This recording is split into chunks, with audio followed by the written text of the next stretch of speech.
Assalamualaikum warahmatullahi wabarakatuh. Jumpa lagi dengan saya Heran Maulana dari kelas 20 SD 20E dari Universitas Nusa Putra yang akan menjelaskan bagaimana sih supaya tidak terjadinya miskonsepsi dalam pembelajaran khususnya penjumlahan, pengurangan, bilangan bulat dalam matematika. Sebelum lebih lanjut, marilah kita cari tahu dulu apa sih itu miskonsepsi, ya. Nah, baik, miskonsepsi menurut Kamus Besar Bahasa Indonesia dapat didefinisikan sebagai suatu pemahaman yang salah atau tidak sesuai terhadap konsep tertentu. Nah, berarti di sini ada yang dinamakan konsep. Kenapa sih perlu adanya konsep di dalam matematika? Nah, untuk matematika itu sendiri merupakan ilmu yang hasilnya sudah pasti. Jika hasilnya A, sudah pasti hasilnya pun harus A. Itulah matematika. Makanya di dalam matematika ada yang dinamakan benar atau salah. Nah, konsep ini sering terjadi miss di dalam penyampaiannya. Miss ini adalah suatu ketidaksinkronan antara si penyampai di sini yaitu seorang guru dengan yang disampaikannya khususnya kepada siswa. Jadi miskonsepsi ini eh, sangat rentan sekali terjadi di dalam proses pelajaran matematika khususnya. Lalu bagaimana sih kita untuk supaya tidak terjadinya miskonsepsi? Nah, baik, selanjutnya di sini ada sebuah garis bilangan yang warna hitam adalah bilangan positif, yang warna orange ini adalah bilangan negatif. Nah, kenapa ini sih dipisahkan antara positif dan negatif? Ya, itulah bilangan bulat, ada positif, ada negatif. Nah, ini adalah contoh soal yang pertama. Ada 4 dikurangi 3, min 4 dikurangi 1, min 5 dikurangi min 1, 6 dikurangi min 2. Nah, secara supaya bagaimana sih ketika mengerjakan soal-soal baik itu penjumlahan maupun pengurangan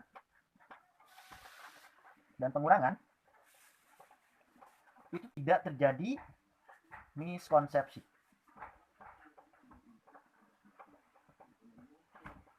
Ini sebenarnya bagaimana sih cara kita untuk memberikan pengarahan terhadap seorang siswa atau peserta didik nantinya agar konsep-konsep dalam menghitung dalam pertanyaan ini bisa tersampaikan kepada siswa. Nah, untuk itu langkah yang pertama harus kita lakukan adalah yaitu penyederhanaan konsep. Di sini penyederhanaan konsep menggunakan metode penyampaian konsep dengan metode yang ramah dan media yang mudah dimengerti oleh anak, khususnya oleh anak dalam konteksnya sekolah dasar.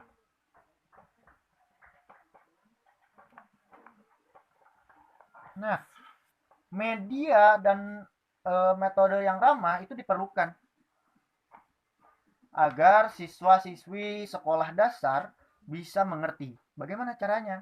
Nah, di sini saya ada plus, plus, minus, plus.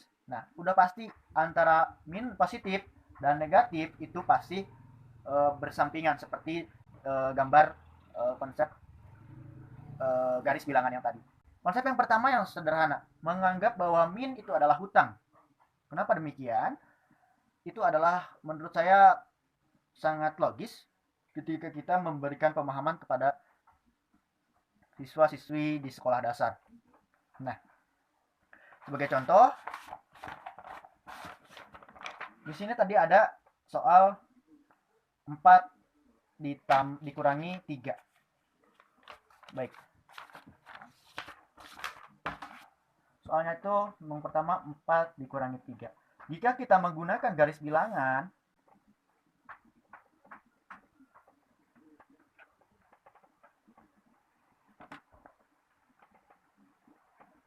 nah, ini bisa saja.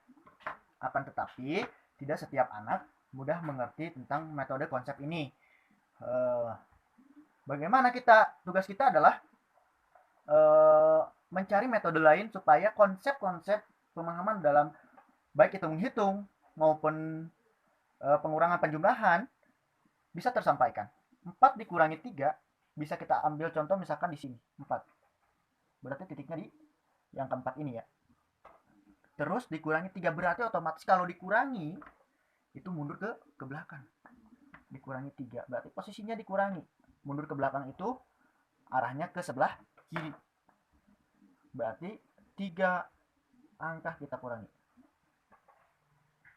Jadi hasilnya adalah 1. Nah, ini bisa saja disampaikan secara langsung. Dan hasilnya positif 1. Bisa saja. Tapi bagaimana dengan soal yang seperti ini? Misalkan, yaitu min 5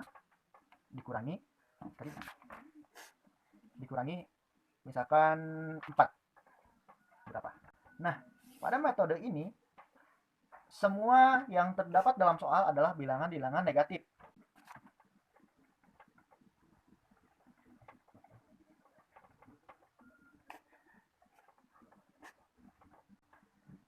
Tidak ada bilangan positif yang tertera dalam soal. Kita ambil titik 0 ini adalah titik tengah. Min 5 berarti posisinya di sebelah ini, di angka 5 ini. Dikurangi 4. Jika kita menggunakan metode seperti garis bilangan ini, tentunya kita akan mudah. Tidak setiap peserta didik atau anak didik kita mengerti bagaimana ini. Apakah dikurangi itu langsung ke sini, apakah langsung ke sini. Nah, untuk metode dalam menggunakan garis bilangan ini, setiap pengurangan pastinya ke sebelah kiri. Dan setiap penjumlahan pastinya ke sebelah kanan. Untuk ini kita ada di posisi 5. Dikurangi 4, apakah kita harus ke sini? 3. Berarti kita harus loncat 4 ke sebelah kiri. 1, 2, 3, 4. Jadi hasilnya min 9. Nah, min 9 ini tidak menutup kemungkinan ketika seorang anak bertanya, kok hasilnya malah lebih besar. Nah, kita ibaratkan seperti yang konsep dasar penyederhanaan tadi, bahwa yang namanya min itu adalah hutang.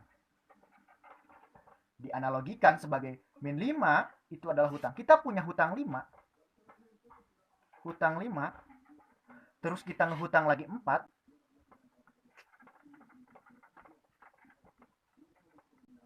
Otomatis hasilnya berarti hutangnya semakin banyak. Jadi hutang 5 terus ngehutang lagi 4, hasilnya pun menjadi besar. Jadi min 9. Tidak jauh berbeda dengan konsep menggunakan garis bilangan tadi. Nah, bagaimana kalau dengan soal ini? Ada min 5 dikurangi min 1. Bagaimana ini? Jika kita menggunakan metode garis bilangan, rasanya tidak jauh berbeda seperti tadi. Kan tetapi jika kita analogikan seperti yang telah saya tulis, bahwa min kali min sama dengan plus. Plus kali plus sama dengan plus. Min kali plus sama dengan min. Plus kali min sama dengan min. Ini adalah konsep dasar.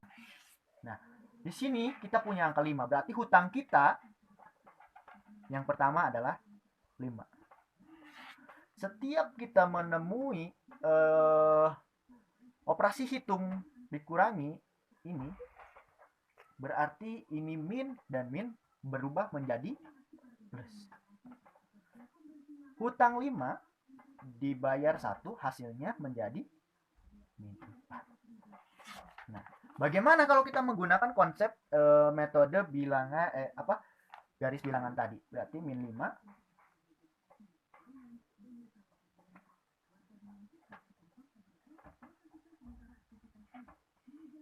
berarti posisinya di sebelah sini.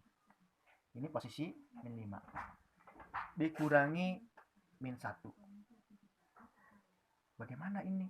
Nah, untuk menggunakan metode garis bilangan ini, tidak menutup kemungkinan peserta didik akan bertanya-tanya, apakah ke kiri, apakah ke kanan? Nah, jika kita lihat operasi hitung di sini ada pengurangan dan di sini ada bilangan negatif. Apakah kita harus ke sini? Tentunya tidak, karena di sini ada operasi hitung pengurangan dan bilangan negatif. Ya, operasi hitung bilangan negatif dan pengurangan di sini berubah menjadi positif nantinya. Kenapa? Karena sesuai konsep yang telah saya kemukakan tadi, bahwa negatif kali negatif itu menjadi positif, maka hasilnya pun di sini akan berubah menjadi positif. Nah, min 5 dikurangi min 1 hasilnya min 4. Nah, mungkin ini adalah konsep yang bisa kita terapkan dengan mudah kepada peserta didik nantinya. Kenapa? Karena operasi hitung penjumlahan tak jauh beda seperti operasi hitung pengurangan ini, di mana kita akan menjumpai bilangan positif maupun bilangan negatif nantinya ya.